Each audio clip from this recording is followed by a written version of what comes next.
Ang kapayapaan ng Panginoong Hesukristo ay sumainyong lahat. Magandang araw sa inyong lahat, saan mang sulok ng mundo kayo naroroon sa sandaling ito.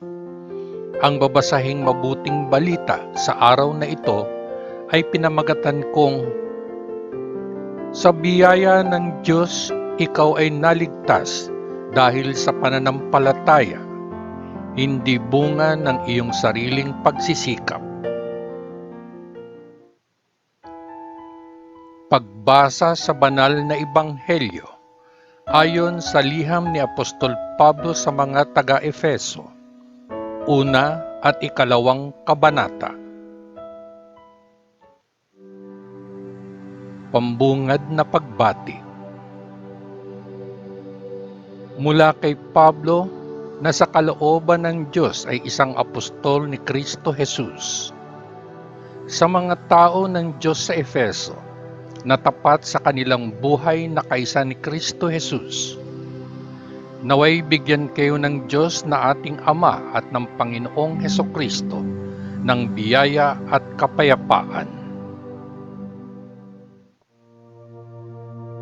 Mga espiritual na pagpapala kay Kristo.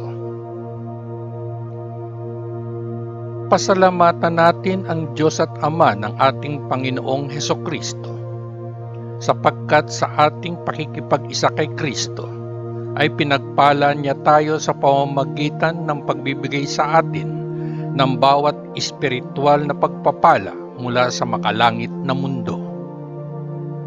Bago pa man ginawa ang mundo, pinili na tayo ng Diyos na maging Kanya sa pamamagitan ng ating pagkakaisa kay Kristo, upang tayo ay maging banal at walang kapintasan sa harapan Niya. Dahil sa pag-ibig Niya, napagpasehan na ng Diyos na sa pamamagitan ni Hesukristo ay gagawin Niya tayong mga anak. Ito ang kasiyahan at layunin Niya. Purihin natin ang Diyos sa Kanyang maluwalhating biyaya, sa walang bayad na regalo na ibinigay Niya sa atin sa Kanyang mahal na anak. Sapagkat sa pamamagitan ng sakripisyong kamatayan ni Kristo, tayo ay pinalaya. Ibig sabihin, ang ating mga kasalanan ay pinatawad. Napakadakila ng biyaya ng Diyos na ibinigay Niya sa atin sa napakalaking sukat. Sa lahat ng Kanyang karunungan at pangunawa, ginawa ng Diyos kung ano ang Kanyang nilayon, at ipinaalam sa atin ang lihim na plano na napagpasyahanan Niyang tapusin sa pamamagitan ni Kristo. Ang planong ito na gagawin ng Diyos sa tamang panahon ay pagsamasamahin ang lahat ng nilikha, lahat ng nasa langit at nasa lupa, kasama si Kristo bilang ulo. Lahat ng bagay ay ginagawa ayon sa plano at desisyon ng Diyos, at pinili tayo ng Diyos na maging Kanyang sariling bayan kaisa ni Kristo dahil sa Kanyang sariling layunin, batay sa kung ano ang ipinasya Niya sa simula pa lang. Magpuri sa kaluwalhatian ng Diyos kung gayon, tayo na mga unang umasa kay Kristo. At naging bayan din kayo ng Diyos nang marinig ninyo ang tunay na mensahe, ang mabuting balita na nagdala sa inyo ng kaligtasan. Naniwala kayo kay Kristo at inilagay ng Diyos ang Kanyang tatak ng pagmamay-ari sa inyo sa pamamagitan ng pagbibigay sa inyo ng banal na Espiritu na ipinangako Niya. Ang Espiritu ang garantiya na matatanggap natin ang ipinangako ng Diyos sa Kanyang mga tao, at tinitiyak nito sa atin na ang Diyos ay magbibigay ng ganap na kalayaan sa mga Kanya. Purihin natin ang Kanyang kaluwalhatian. Panalangin ni Pablo. Dahil dito, mula nang marinig ko ang inyong pananampalataya sa Panginoong Hesus at ang inyong pagmamahal sa lahat ng mga tao ng Diyos. Hindi ako tumigil sa pasasalamat sa Diyos para sa inyo. Kayo ay naaalala ko sa aking mga panalangin at hilingin ninyo sa Diyos ng ating Panginoong Hesukristo, ang maluwalhating Ama, na ibigay sa inyo ang Espiritu na magpaparunong sa inyo at magpapahayag ng Diyos sa inyo upang Siya ay makilala ninyo. Hinihiling ko na ang inyong isipan ay mabuksan upang makita ang Kanyang liwanag, upang inyong malaman kung ano ang pag-asa kung saan tinawag niya kayo, kung gaano kayaman ang mga kahangahangang pagpapalang ipinangako niya sa kanyang mga tao, at kung gaano kalaki ang kanyang kapangyarihan na kumikilos sa atin na naniniwala. Ang kapangyarihang ito na gumagana sa atin ay kapareho ng makapangyarihang lakas na ginamit niya noong binuhay niya si Kristo mula sa kamatayan at pinaupo siya sa kanang tabi niya sa makalangit na mundo. Si Kristo ay namamahala doon, higit sa lahat ng makalangit na mga pinuno, mga otoridad, mga kapangyarihan at mga Panginoon. Siya ay may titulong nakahihigit sa lahat ng titulo ng autoridad sa mundong ito at sa susunod. Inilagay ng Diyos ang lahat ng bagay sa ilalim ng mga paa ni Kristo at ibinigay siya sa simbahan bilang pinakamataas na Panginoon sa lahat ng bagay. Ang simbahan ay katawan ni Kristo, ang pagkakumpleto niya na siya mismong kumumpleto ng lahat ng bagay saan man. Mula sa kamatayan hanggang sa buhay. Noong nakaraan, kayo ay espiritual na patay dahil sa inyong pagsuway at mga kasalanan. Noong panahong iyon, sinusunod ninyo ang masamang paraan ng mundo. Sinusunod ninyo ang pinuno ng mga espiritual na kapangyarihan sa kalawakan. Ang espiritu na ngayon ay kumokontrol sa mga taong sumusuway sa Diyos. Sa totoo lang, lahat tayo ay katulad nila at namuhay ayon sa ating likas na pagnanasa. Ginagawa ang anumang bagay na naaayon sa kagustuhan ng ating sariling katawan at isipan. Sa ating natural na kalagayan, tayo, tulad ng iba, ay nakatakdang magdusa sa galit ng Diyos.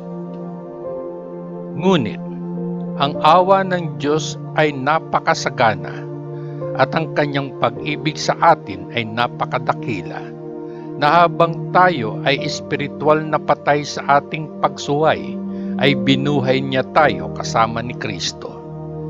Sa biyaya ng Diyos, kayo ay naligtas. Sa ating pakikipag-isa kay Kristo Jesus, ay itinaas niya tayo kasama niya upang magharing kasama niya sa makalangit na mundo. Ginawa niya ito upang ipakita sa lahat ng panahon na darating ang pambihirang kadakilaan ng kanyang biyaya sa pagmamahal na ipinakita niya sa atin kay Kristo Jesus. Sapagkat sa biyaya ng Diyos, kayo ay naligtas sa pamamagitan ng pananampalataya. Ito ay hindi bunga ng inyong sariling pagsisikap, kundi kaloob ng Diyos, upang walang sino man ang makapagyabang tungkol dito. Ginawa tayo ng Diyos kung ano tayo, at sa ating pagkakaisa kay Kristo Jesus, ay nilikha niya tayo para sa isang buhay ng mabubuting gawa na inihanda na niya para gawin natin. Isa kay Kristo.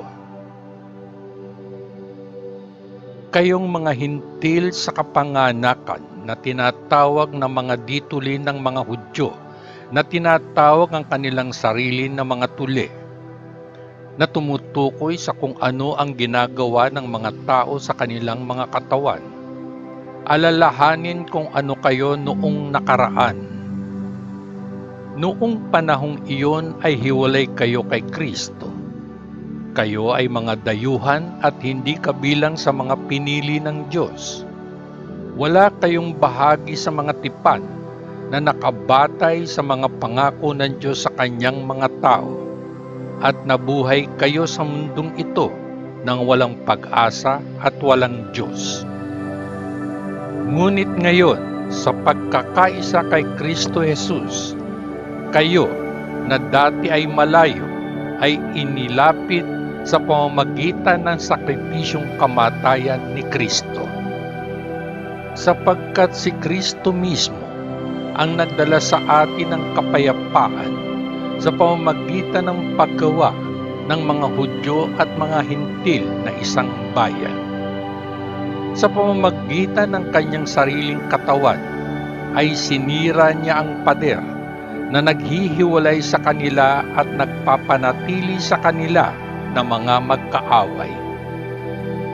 Inalis niya ang batas ng mga Hudyo kasama ang mga utos at tuntunin nito upang lumikha mula sa dalawang lahi ng isang bagong tao sa pagkakaisa sa kanya mismo, na sa paraang ito ay gumagawa ng kapayapaan. Sa pamamagitan ng kanyang kamatayan sa krus, winasak ni Kristo ang kanilang pagkapuot. Sa pamamagitan ng krus, pinag-isan niya ang magkabilang lahi sa isang katawan at ibinalik sila sa Diyos. Kaya't si Kristo ay naparito at ipinangaral ang mabuting balita ng kapayapaan sa lahat, sa inyong mga hintil na malayo sa Diyos at sa mga Hudyo na malapit sa Kanya. Sa pamamagitan ni Kristo na tayong lahat, mga Hudyo at mga Hintil, ay makakapasok sa isang espiritu sa presensya ng Ama. Kaya nga, kayong mga Hintil ay hindi na mga dayuhan o mga estranghero. Kayo na ngayon ay kapwa mamamayan ng mga tao ng Diyos at mga miyembro ng pamilya ng Diyos. Kayo din ay itinayo sa pundasyong inilatag ng mga apostol at mga propeta. Ang batong panulok ay si Kristo Jesus mismo. Siya ang nag-uugnay sa buong gusali at pinalago ito upang maging isang sagradong templo na inialay sa Panginoon. Sa pagkakaisa sa Kanya, kayo rin ay tinatayo kasama ng lahat ng iba pa sa isang lugar kung saan ang Diyos ay nabubuhay sa pamamagitan ng Kanyang Espiritu. Ang mabuting balita ng ating Panginoon. Salamat sa Diyos Ama sa langit. Sa ngalan ng Panginoong Hesukristo na ating manunubos. Amen. Amen. Amen. Peace.